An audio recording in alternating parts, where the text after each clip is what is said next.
guys, maing gabi. Quarter to 12 na ng hating gabi guys.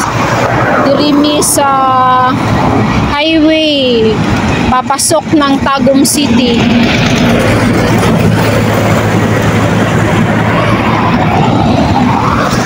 Gabantay kami sang bus pa Butuan guys. Arapang ay police. Kay pauwi na kami ng Bunawan, Agusan del Sur guys. Galing kami nakilibing sa kapatid ni Papa Jun. Kaya kawawa ang ating dialysis warrior guys. Super pagod talaga ito guys. Oh.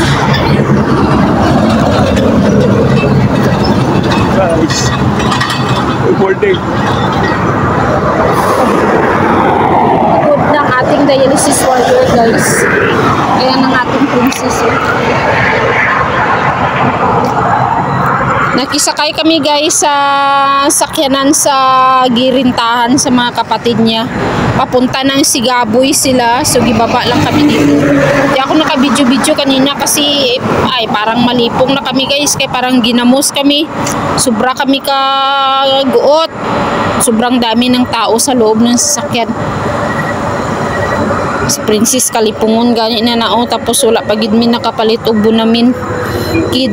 Buti na lang may bunamin pa na pang adult na naiwan guys, isa na lang. Nakainom ako. Kaya dito kami ngayon sa highway nagabantay ng Wina pa Butuan guys ang aming sakyan. As in ano na talaga mingaw, walang tao. Tignan nyo. Tingnan nyo guys, kami na lang ang nagaano dito sa highway. Pantay kami ng sakyanan. Bang kami ng sakyanan.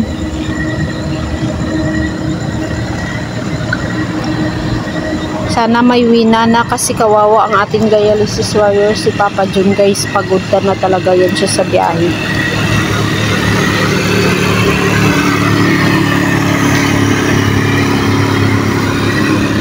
Kapagod talaga magbiyahe guys, basta wala kang sasakyan. Mag-commute.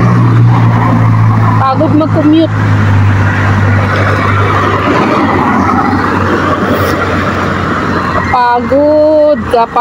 Kapagod. Kumusta na ang lahat? Tulog na talaga. Good morning na. Malapit na mag alas 12 na ng hating gabi.